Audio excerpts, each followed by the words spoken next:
Jazz, thank you so much for joining me on the Pregnancy, Birth and Recovery podcast, talking all things newborn sleep.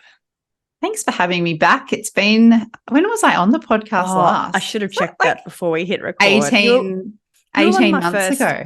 Yeah, I reckon you were one of the first 100 episodes. Yeah. First 50 perhaps. Well, it's nice to be back. Yeah, amazing. And you've been doing some beautiful things in this space. So we can talk about where everyone can come and connect with you at the end. But today I'm super excited to chat because this topic is perfect for any parent who's about to have a baby or who's recently had a baby. 5 tips to prepare expecting parents for newborn sleep. Yeah. And it's such an important thing to talk about. And I think this is something that I just realized recently is so in line with, I actually educated myself a lot about baby sleep and particularly newborn sleep before I became a parent. So I studied to become a sleep consultant prior to even having a child. And I just know how beneficial that was for my family. And it's why I love sharing these tips, just to really help kind of lay those foundations early on and empower parents to know kind of what you can do, like what can we do to actually get a little bit more sleep and not feel completely exhausted and sleep deprived. Because I think that is the narrative we hear about a lot. We hear that just sleep goes out the window when kids coming along and that's just it. But I just don't believe that is the way it has to be. Yep. And this would single-handedly, this and breastfeeding, when my first baby was born 11 years ago, this was what caused me the most stress. It was breastfeeding and sleep. And they go hand in hand together as well. But, yeah, so it's great to chat. And you know what I think it is about those two things? They demand a lot of you physically and emotionally. I think, breastfeeding it takes a lot of physical time and also, it is like a lot to think about. And it's the same with sleep. When we are not sleeping well or we are thinking a lot about our baby's sleep and trying to kind of figure out how to get all the ducks in a row so that they can sleep as well as possible. That takes a lot from us. It makes sense that they're the two things that people struggle the most with. Yeah. I still have vivid memories of not wanting to go to a barbecue at a certain time of day because it was right on my daughter's sleep time. I remember people knocking on the door and me not wanting to answer the door because I was trying to get my baby to sleep and just or having anxiety about someone like pressing the doorbell or I know, like, if people have dogs, they're worried if someone rings the doorbell, their dogs will start barking and wake the baby up. It can be really anxiety provoking. And a lot of the clients I support have a lot of anxiety about sleep. So I think, knowledge is power, and that's why I love talking about this stuff. And I can get that too. I totally get that too, because if you're having difficulties getting your baby to sleep, you're probably sleep deprived yourself. And I know my anxiety levels go through the roof when I'm exhausted and fatigued. And then as soon as I have a good sleep, I think, this is all so much easier. Take on the world. Yes. Totally. Well, there's lots of studies that show the impacts of sleep deprivation, particularly for adults. It impacts your mental health, your physical health. It is harder to make decisions to like that real logical thinking. We don't think as rationally. We tend to have, much shorter tempers and, quicker rash decisions. So I think it really, and we want to be coming at parenting with being as level-headed and as calm as we can, both for ourselves and for our little ones. And getting good quality sleep and having a bit of predictability is a very important factor in that.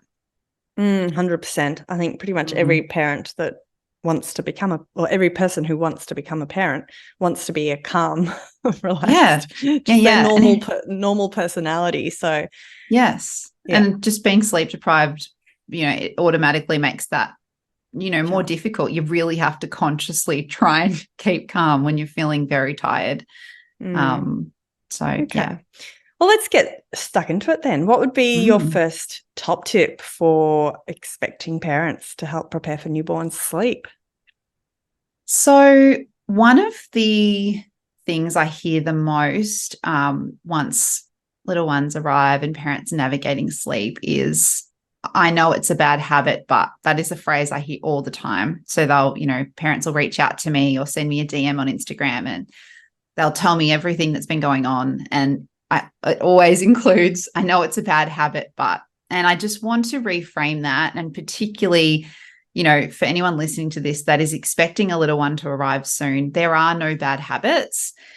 It's easy to compare yourself to other people, to, you read things on Instagram and how other parents are navigating sleep, and maybe you see someone else and their baby just sleeps perfectly in their cot and they don't have a dummy and they seem quite, independent with their sleep.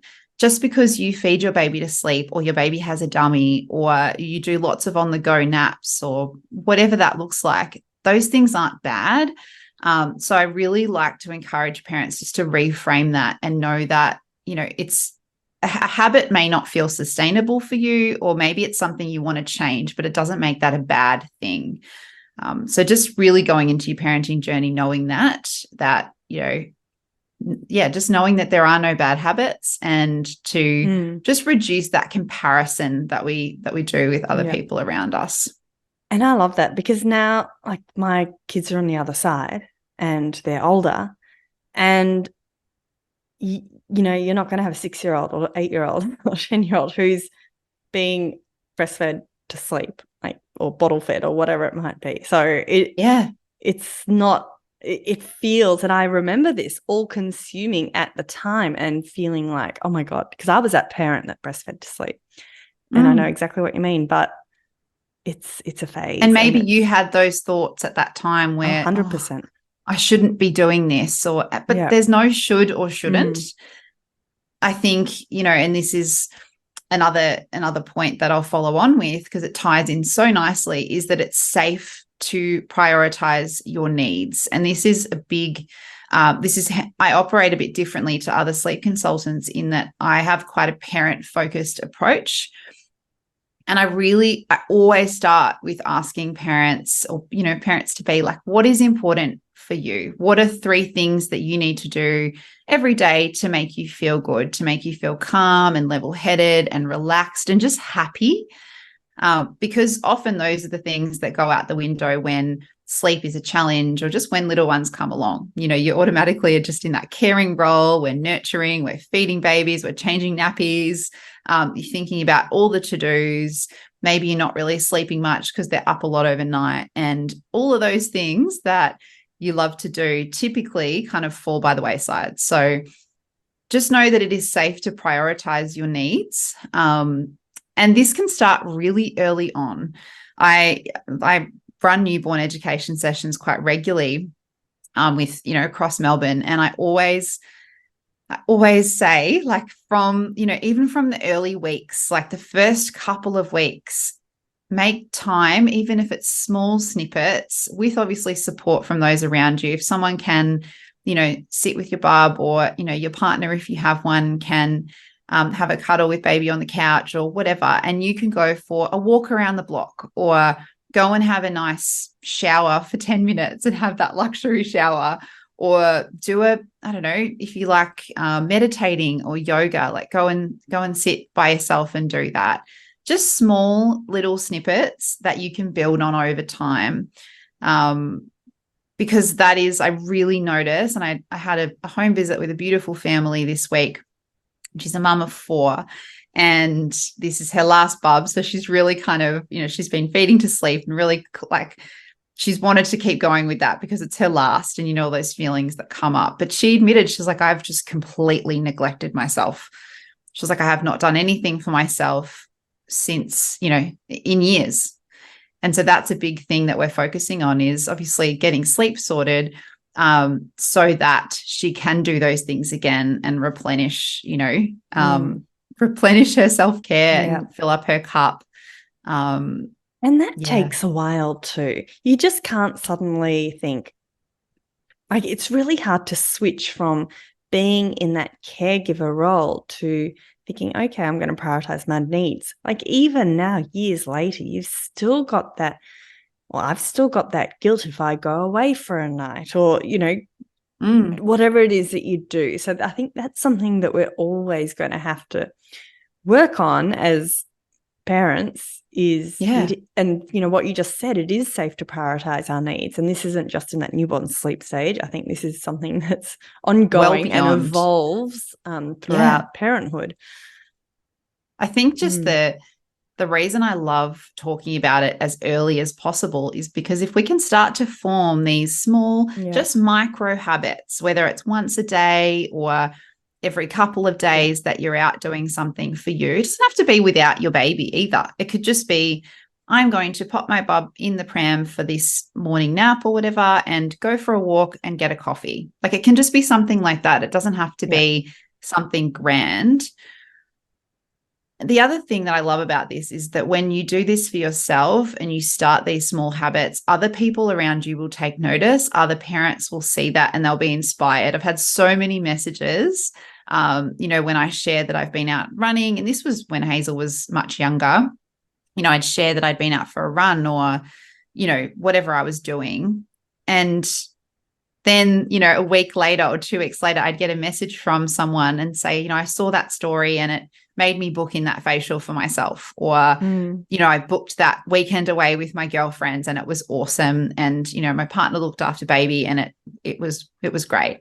Yeah. So I always remember that if you feel guilty, just know that other people are going to take note and probably be inspired by you making time for yourself. Yeah. And I also like what you said about, starting small. So in those early weeks and months, it might just be 5 minutes to have a quick shower. And then that will build upon each other so that then we facial, what like what you just said. And then it might be a night away with your friends. So they do build upon each other. But yeah. I love it. Like, I obviously love talking about sleep, but this is so important. And it also helps you understand how you might start to make decisions around your little one's sleep to support you to be able to do these things. So maybe it's that, you would really love for someone else to be able to settle your baby and for it not to always fall on you, and you not to always have to be the one to settle baby for a nap or at bedtime. So maybe that will help you kind of think about, well, how do I want to work on settling baby? Or, just coming at it from that point of view, and really kind of thinking ahead. And this point as well about prioritizing your needs, I can imagine it would also help emotionally with you and your own emotional regulation and mental health, which thus is helpful when you're trying to support your baby to go to sleep. 100%. Yeah. And this flows on well beyond the newborn period. Even now it's so cool when I head out for a run or go to the gym or out for dinner with friends, and Hazel says, Hazel's 3.5 now, and she'll say, oh, mummy's going out for a run. Like, she knows, like it's really cool seeing her, watching me look after myself. Yeah. Yeah. Brilliant. Okay. So first one, I know it's a bad habit, but so the first point was there's no bad habits. Second one is it's safe to prioritize your needs. Yeah. Number 3, I'm going to shift now into some practical kind of things that you can do to support your little one with sleep, because we've talked all about the why. But now, how do we actually do this when your little one is arriving soon? Like, one of my best friends is having a baby in a few weeks' time. And I've been thinking of a lot about tips that I can share with her. And these are probably the 3 that when I was working as a midwife in the hospital, I wish every parent knew these before they went home with their baby. So the first is awake windows. So when a newborn is overtired, they're just a lot more challenging to settle to sleep in a lot of cases. So having a bit of a rough idea for how long your baby can actually tolerate being awake before they ideally need to be offered another sleep is a really good place to start in the beginning. And that single piece of knowledge alone can make it so much easier for little ones to sleep, particularly in that first 12 weeks. Can I be devil's advocate here? I'd be interested to see what you say. I remember learning about this, but like in the early stages, really short window, isn't it? Yeah, it is. And did you want me to talk you through the exact times? Well, yeah, I just remember, absolutely. But I remember that time coming and going, and I was nowhere near, or perhaps I'd tried to get my baby to sleep and they don't. And then that awake window blows out, and it creates like a sense of anxiety that they're not asleep yet. Yeah. So I totally get that. And this is why I talk about awake windows rather than set times, because I think when we put a fixed time on something, it creates a lot of stress. But know that this is just you getting into the habit of offering your little one sleep after this period of time. And it's not always going to work perfectly. They're not always going to be asleep after this period of time. It's just, and that goes in line with newborns being just unpredictable. They are unpredictable by nature. Our little ones in that newborn period feed frequently. So they can go through periods of cluster feeding. And sometimes, you might offer them a sleep after that ideal awake window, but then they're hungry again, before they're even back asleep. So they need another feed, and then that blows out the awake window. So just know that these are just rough, awake windows, but it's not always going to go perfectly to plan, and that's okay. Your baby will be fine if they stay awake longer than this awake window. You're not doing any damage by keeping them up longer. It's a guide to just help you navigate the day. And I love that term you used about offering, because it's so true. It's like leading a horse to water. You can't make it drink. And just by knowing that you're offering it, that also automatically, for me, reduces the stress levels. Like I'm offering it. It's up to them. 100%. And this is relevant to so many areas of parenting, not just sleep. Food. When your little one starts food, behavior, asking them to put their shoes on, like you cannot make them do things. And that's a really important reframe to remember throughout your parenting journey. And like, this is well into probably like the teenage years and older kids. We're just offering. So just take that immediately. That just takes the pressure off you. But in terms of sort of time frames, so from birth to 3 weeks, so in those first few weeks of life, it's about 40 to 60 minutes. Now, when I say 40 to 60 minutes, that is, ideally when your baby would actually be back asleep. So up to an hour at most, I'd say, for those first few weeks. So, and, newborn babies can take quite a while to feed. And, by the time you might be getting used to doing their nappy, so that might take a while. So you might feel like you don't really get a huge amount of time to just sit and, and have a cuddle or whatever before they need to be back asleep. And that's okay. They lengthen out pretty quickly. But from birth to 3 weeks, it's 40 to 60 minutes. Always think about, allowing 10 to 15 minutes for settling. So if you know that ideally Bubs would be asleep by the hour mark, start winding them down for sleep, maybe after 40 or 45 minutes or 50 minutes, just to give yourself a bit of time. And then sometimes that can help to catch them before they get a bit too overtired as well. Then 4 to 7 weeks, it stretches out from an hour to an hour and a half. So anywhere from 60 to 90 minutes is the awake window for that range. And then by 8 to 12 weeks, it's stretching out to sort of, 75 to 105 minutes around there. So it gradually lengthens out, and that continues, in that first year of life, it just kind of continues increasing.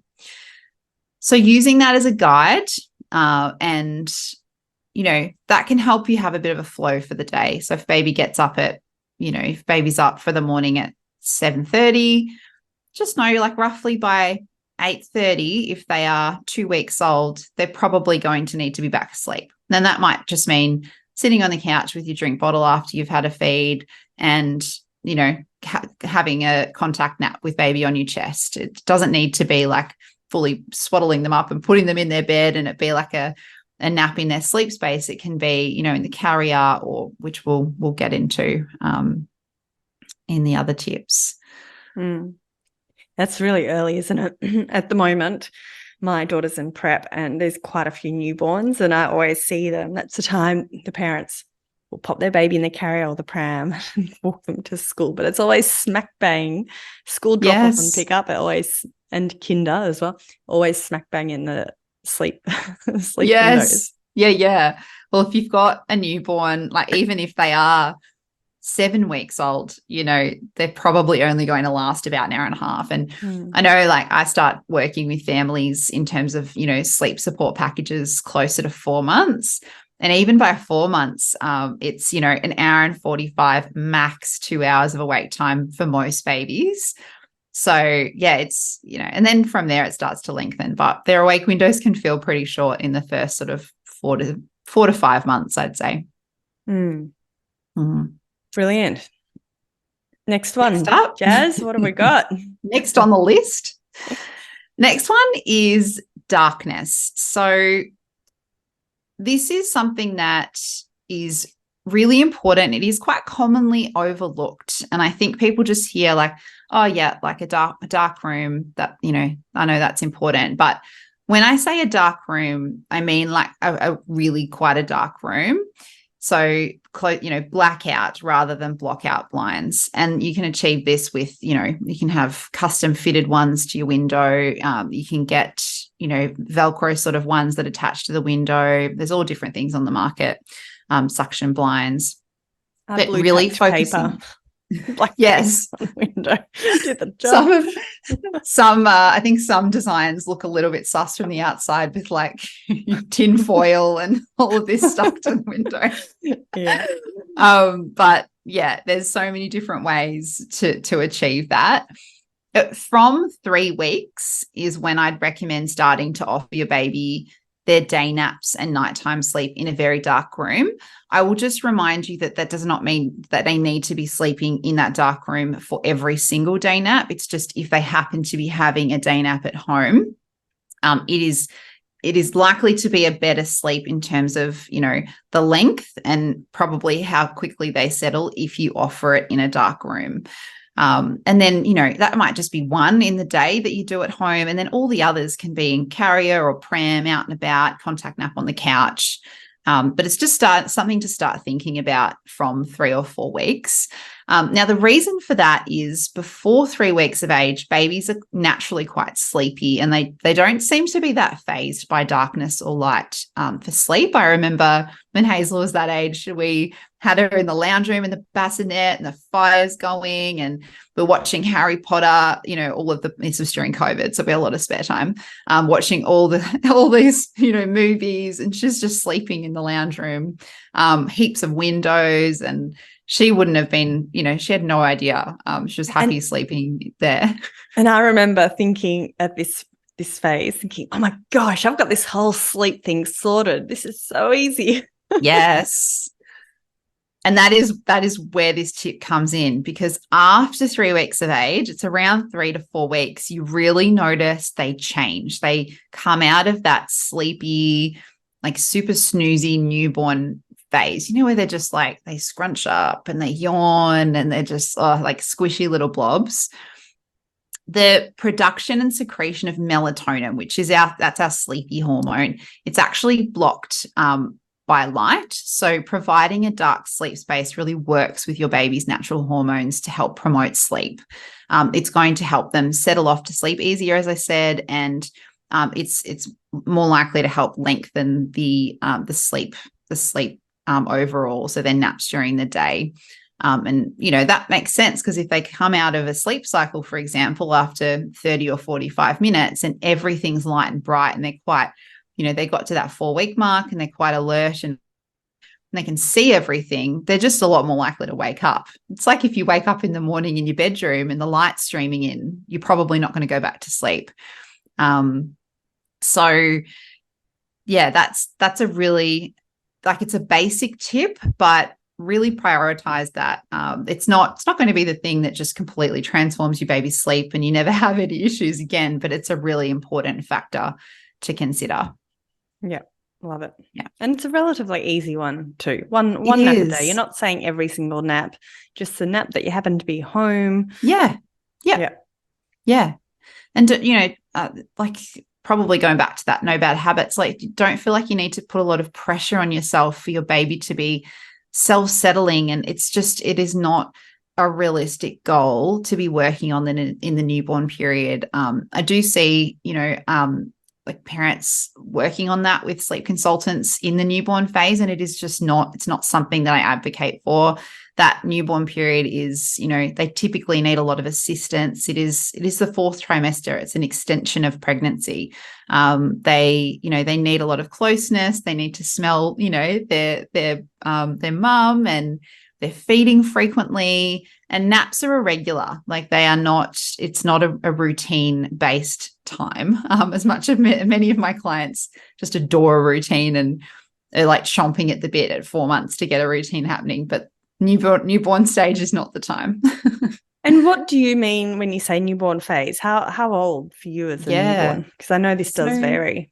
Yeah. So I talk about newborns up until 12 weeks, and then beyond that, they're babies, infants. So it's kind of, I like to kind of sometimes lump it in up to 16 weeks, just because I don't recommend actually working on self-settling and a set routine until closer to 16 weeks. And the reason for that is around 4 months. I'm sure, expecting parents may not know, but parents will, that 4-month sleep change happens. So that's that maturation of sleep cycles. They tend to start waking up a little bit more frequently during naps. And it's a really exciting time, because that is when, you can start to put some routines in place and create a little bit more structure around sleep. And they've kind of come out of that newborn phase. So you can do a little bit more at that point. So yeah, that's darkness. Brilliant. Yeah. So just to revisit what you've said, number 1 tip was that there's no bad habits. I love that. Number 2, it's safe to prioritize your needs. Number 3, discuss the importance of awake windows. And then number 4 is darkness. Correct. Right. Last one, number 5. I feel like I could have like 100 tips, but it was hard trying to just pick 5. Jess. 5 sounds good on the Rein it in, Jess. So the 5th tip is all about wind down routines and the importance of this right from the early days. So from birth, we started this literally within days of Hazel coming home. You can start using a consistent nap and bedtime wind down routine. It doesn't have to be elaborate. It's just something simple. It's really good for us because it starts to create some little rituals, things that provide some anchors throughout the day that you can feel, familiar with, and the same for your baby. So before naps, it might be just a 2 or 3 4-minute wind down routine. And then at bedtime, it might be more like 10 or 20 minutes before you then pop them down in their bassinet or cot for sleep. And this consistent wind down routine, helps to start to signal to your baby that sleep is coming. And particularly with, the bedtime wind down routine, your baby's circadian rhythm, so their concept of night and day, aren't yet really developed and formed until closer to 8 to 12 weeks. So by doing this, this kind of foundational work and helping them understand when is nighttime and having these anchors in the day can help to flow that along. Now, I've got some examples of what that might look like. Particularly, this is really helpful if you are expecting your baby to arrive soon and you're like, what does that even mean? Like, what is a wind down routine? A nap wind down routine, when they're kind of approaching that awake window, or maybe you start to see some tired signs for your little one, like yawning or like jerky limb movements. They might get red eyebrows. There's so many different signs. When you start to see that and they're within that awake window period, head into your baby's room or wherever you're planning for that sleep to be. If it's in the carrier or whatever, that's totally fine. but just start to sort of, change their nappy and start to wind down for the sleep. So you could darken their room if it's in their sleep space. You could hum or sing a quiet song, swaddle them up or put them in their sleeping bag, whatever they're wearing, and then settle them for sleep from there. So it's just really simple. It's just, a short sequence of events. And you could, pop some white noise on before you leave the room, once they're asleep. And then the bedtime wind down routine of an evening is just a little bit longer. It might be, say, 10, 15, 20 minutes before you're going to pop them in bed, head into their sleep space, change their nappy, offer a feed. You might read a quiet story or just tell them a story or sing them a song, darken the room, swaddle them up, and then settle for sleep. And prior to that, you might do like a bath or a shower. Shower's always really lovely, like bonding, having them on your chest, and that running water is quite relaxing. So they're two examples, just really simple. That. And they, to be honest, like we do pretty similar even now, like minus the feed. That's pretty much what we do now, and probably five stories instead of one. But even as an adult, I'm sure we've all got a wind down routine. I know I have my chamomile tea, brush my teeth, get dressed, read a book, go to bed. And this is simple stuff, but when you're feeling, like you're a new parent, like things busy, you've kind of lost your sense of routine that you had prior to being a parent, you can feel a bit lost and just a bit, you're like, what am I doing? Like, what time of day is it? You just kind of lose concept of time. And these things are really simple things that you can put in place just to start to create some familiarity in your parenting journey. Love it. And to help your baby sleep much better. Amazing. Thank you, Jazz. Where can parents and parents to be come and find you if they want to connect? Yeah, so you can follow me over at let's _sleep on Instagram, and the website is letssleep.com.au. There's heaps of blog articles and free resources to come and check out. And in 2024, I'll be running workshops, so you can come along online or in person and learn all about baby sleep throughout all the different stages. Amazing. And I'll put all those links in the show notes too. Amazing. It was so nice to be back on the podcast. We'll have you back in a few years again. Yes, please. Or not so long. Amazing. Thank you so much. We'll chat to you soon. Thanks, Kath. That's it. Before we sign off, remember my team and I will be putting together the show notes for this episode with all the links, including how to connect with Jazz at fitnessmama.com/podcast. And don't forget to send Jazz and myself a DM on Instagram. We would love to hear from you. Have a fabulous day, everyone, and I look forward to you joining me very soon for another episode of the Pregnancy, Birth and Recovery podcast.